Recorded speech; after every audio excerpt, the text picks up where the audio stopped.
1940s women's fashion was about creating an hourglass silhouette with masculine details, padded shoulders, nipped-in high-waist tops, and A-line skirts that came down to the knee. This was the everyday shape for clothing, from suits to dresses. Even pants had a similar high-waisted, wide leg shape. If a woman was not naturally in hourglass shape, the clothes were designed to help her achieve the look. Being put together, cheerful, and practical was the job of women during World War II. 1940s fashion accessories such as hats, gloves, handbags, and jewelry completed an outfit, along with natural makeup and bright red lips. With the start of the war and a strict rationing on fabric, dresses in the 1940s became shorter, whereas the 1930s featured dresses down to mid-calf. The 1940s brought them up to knee length. The war also affected the top of the dress. Women's clothes took on a masculine, militant look with the invention of shoulder pads.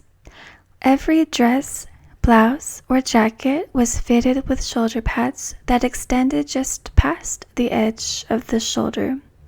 This made for a boxy or square neckline and shoulder angle. Sleeves were often puffed up a bit with gathers at the top and extended down to just above the elbow. The neckline of the 1940s dress came in a variety of cutouts. They could be square, slit, sweetheart, keyhole, shirred, or cross front, or V with shirtwaist tops. There was no cleavage. All dress top designs were modest, revealing very little skin compared to today's fashion. Evening dresses were the exception. They were spaghetti-strapped or halter-topped that revealed shoulders and chests, but only mild cleavage. Skirts were long and full in the early 40s and sleek by the end of the decade. Later in the 40s, more fabric could be used, and more fabric choices were available. In order to forget the depressing war, women embraced colorful patterns with contrasting trims. Fabric material was usually rayon, a newer synthetic invention. Cotton was also a favorite for house dresses. The material was light and airy. Stiffer, wool-like fabrics were used on suits and workwear. Plus-size fashions in the 1940s were not overlooked like it had been in previous decades. Most women were not the ideal curvy hourglass shape. As women matured, bodies matured too, and women found themselves shopping for clothing with a different eye on fashion. Catalogs and department stores now carried stout-size clothing lines with dresses, tops, coats, and shoes in designs that were more flattering to the fuller figure. The shortage of fabric also caused the popularity of the two-piece suit known as a victory or a utility suit. Women could mix and match skirts, blouses, and jackets for a new outfit every day. Even after the war, the suits remained popular due to their comfort and practicality. Suit skirts were A-line, not pencil. This means they flared out gradually from the hip to the knee. Dresses from the early years did not have any pleats or gathers because it wasted fabric. The later 40s had some pleats and a wide A shape, and even included some pockets. Teenagers were the biggest fans of skirts. They loved plaids and stripes, and full skirts made the latest fad, swing dancing, easier to move in. Blouses were the next part of a suit. They could also be worn plain or with a light cardigan sweater over them. Blouses were either a solid color or a fun striped pattern. They could be short-sleeved like dresses, or long-sleeved with puffy gathers and tight wide cuffs at the wrist. They usually buttoned down all the way and had a small V-neck or round Peter Pan collar neck opening. Finally, the suit jacket topped the outfit. Jackets were of the same material as the skirt, but could be mismatched if that's all you had. They had the same padded, wide shoulder, high neckline, and nipped-in waist with only a slight flare at the bottom. The lower edge of the jacket came to mid-hip length. Jackets were buttoned down and featured a variety of lapel widths, points, and shapes. It wasn't necessary to wear a blouse under a suit jacket, but was often more comfortable. The bolero jacket was a nice, short, rounded-edged jacket that was worn over a blouse. They rarely buttoned in front, preferring to hang open and show off the blouse. Sleeves were always long and narrow. Pants or trousers were primarily a menswear item only until the 1940s. Women working in factories needed safe clothing that wouldn't snag in machinery. At first, women just wore men's pants. Later, manufacturers made pants for women, although they still looked very masculine. They were very high-waisted, buttoned or zippered down the side, and had full legs with wide cuffs at the bottom. They were made of cotton, denim, or wool blends. Women wore them at work mostly, but soon became a part of their casual wardrobe at home and for fun. Overalls and coveralls were another workwear turned sportswear option. Made of blue denim or sturdy cotton, they have become a symbol of the 1940s Rosie the Riveter. Early 1940s coats were very square and usually plain. They had a few large buttons down the front, plain or cuffed, narrow sleeves, and a variety of necklines. They were long, down to the knee, to keep warm and covered up. Shorter box coats hung to the hip in a wide cape-like fashion, with big bell sleeves. Fur trims were still very popular, like in the 30s. Fox was the best, and other furs were dyed to look like fox. For formal wear, fur stoles and capes were a must. Shoes of the 1940s lacked the elaborate detailing of the 30s and were mostly plain, sturdy, and chunky. What makes them special is not the style, but the material. Leather was needed for the war, so shoes came in velvet, mesh, reptile skins, and even wood. Heels were short and thick in the early 40s and slightly thinner in the late 40s. The later shoes were called pumps. The 1940s were notable for the popularization of the wedge.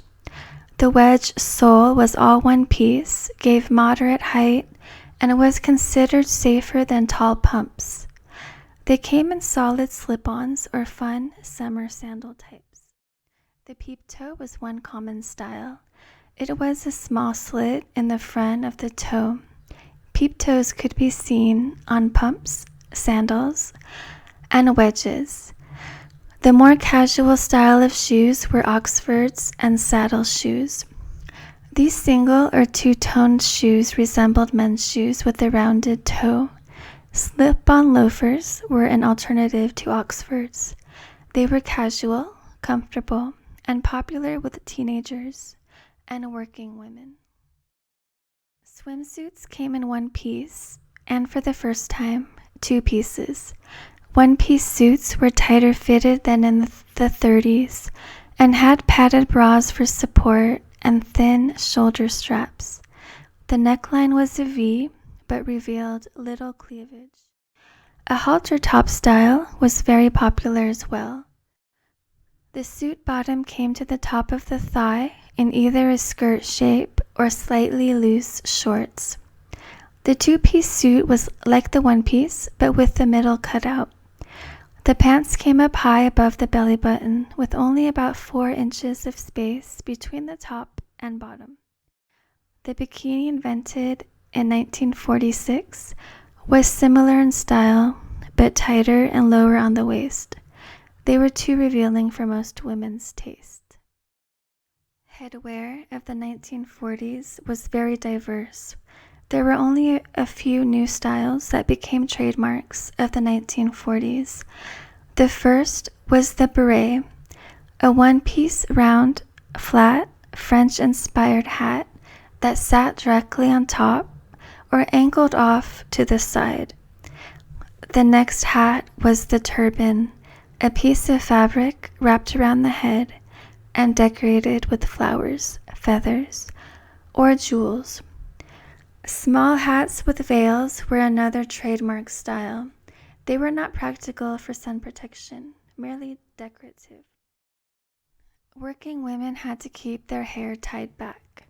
They wore hair snoods, knit bags that gathered hair back and out of the way, or scarves tied around and up. Rosie the Riveter made the hairscarf a recognizable icon of the 1940s. They were made of silk with a variety of fun, hand-painted patterns. Hair flower clips were another summer decoration for young girls, pin-ups, and women looking to dress up a party dress. Small daisy flowers or big chrysanthemums made of rayon or silk were often handmade at home. Gloves in the 1940s continued to have the gauntlet, mid-arm length and shape during the war years. The elaborate trim was removed, and the overall fussiness of the 1930s was replaced by plain gloves once again. Gloves were usually only worn for semi-formal occasions, such as an afternoon gathering, shopping, visiting friends, or going to lunch. Colors usually matched just one accessory, such as a hat or belt. Neutral colors were preferred: black, brown, navy, tan, and white. In the evenings, long opera gloves were often worn with beautiful ball gowns. Women's jewelry played an important role during this somber wartime. Colorful, bold bead necklaces, large floral brooches, and chunky earrings added cheerfulness to otherwise plain clothing. Patriotic themes, such as the V for victory, flags, and red, white, and blue gems, kept women focused on their duty. Jewelry became affordable with new plastics like Bakelite and settings that required less metal. With the duty to work, volunteer, or manage a household by oneself, women needed a handbag that carried more than the small 1930s clutches. Day bags were inspired by military service messenger bags with long shoulder straps that were carried over the shoulder or across the body when riding a bike. For something prettier, a large, flat envelope purse in plain black or brown leather or plastic held a woman's growing collection of beauty products. The ruched or scallop treatment on bags is an iconic style of this decade. Evening bags remained small and shiny with black satin as the preferred material. Sparkle in the form of beading or sequins on the clasp added just a touch more elegance. After the war, purses took on a new look with bold colors: red, green, yellow, and a return to geometric shapes. The undergarments or foundation garments were the soul of 1940s fashion. They created the hourglass shape with smooth lines that was critical to 1940s fashion. They were also very uncomfortable. Girdles were the worst offenders. They looked like granny panties but were much tighter, flatter fronts that sucked in every belly bump and lump. Bras were large with full back coverage. They encourage a natural, rounded shape. The pointy bullet bra came much later in the 50s. A full slip was usually worn over the underwear to keep the shape smooth. Stockings are what kept women from feeling naked with those shorter dresses. Nylon was invented prior to the 1940s and quickly replaced silk stockings. Both materials were needed for the war, and women had to go without for a short time. Stockings were a shade darker than natural skin. They usually had subtle brown seams down the back, but seamless stockings were increasingly common by the end of the decade. Stockings only came up to thigh high and were fastened on by garters. Socks were popular with working women and teenagers. Bobby socks with saddle shoes are an icon of the 1950s, but were really started in the 1940s. During the war, women wore patriotic colored socks instead of nylons, even with heels. Thank you for watching my video. Please like, share, and subscribe, and have a wonderful evening.